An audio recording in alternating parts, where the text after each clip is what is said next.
कौन किसके पास में बैठा है, कौन खा रहा है और कौन परोस रहा है, कौन बना रहा है, कोई किसी से पूछ नहीं रहा है। उस शिविर के अंदर उन्होंने रह करके इसको अनुभूति किया। चर्चा करते हुए वह कहते हैं कि यह जो कार्य हो रहा है, इस कार्य की गति बहुत धीरे है।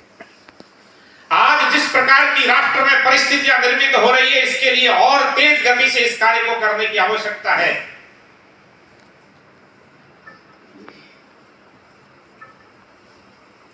राष्ट्रद्रोही शक्तियां इस राष्ट्र की अस्मिता को पूर्ण समाप्त करने के लिए प्रतिबद्ध कटिबद्ध होकर के खड़ी दिखाई दे रही है। और इसलिए अपने इन बांधवों को यदि इस्लाम और ईसाईयत में जाने से कोई रोक पा रहा है और उसके लिए जो प्रयत्न हो रहा है, उसके बीच में यदि कोई दीवार के रूप में मुझे खड़ी दिखाई दे रहा है, तो वह राष्ट्रीय स्वयंसेवक संघ है। और उन्हीं बंधुओं को कम्युनिज्म से बचाने का काम यदि कोई कर पा रहा है, तो बाबा साहब अम्बेडकर कहते हैं कि उनके बीच में दीवार के रूप में मैं खड़ा हूं।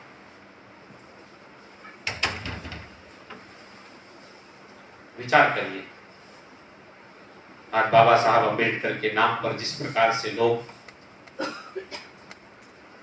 केवल एक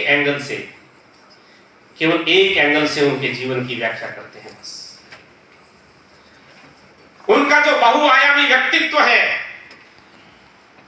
आज जो राष्ट्रीय शिक्षा नीति के अंदर 360 डिग्री डायमेंशन से असेसमेंट करने की जो चर्चा चलती है, बाबा साहब अम्बेडकर को भी उसी प्रकार से 360 डिग्री पर जब तक हम नहीं परिचय करेंगे उनसे, उनके व्यक्तित्व से, उनके चरित्र से, उनके कर्तृत्व से, तब तक हम उनके साथ न्याय नहीं कर सकते। उल्टा अन्याय करते जा रहे हैं। वो जिस भाव से समाज की इस व्याधि को दूर करने के लिए कार्य कर रहे थे, उन्होंने अपने अनुयायियों के सामने, जो उनको फॉलो करते थे, जो उनसे प्रेरणा प्राप्त करते थे, उस समय उनके सामने कहा कि ये जो सारा दृश्य दिखाई दे रहा है,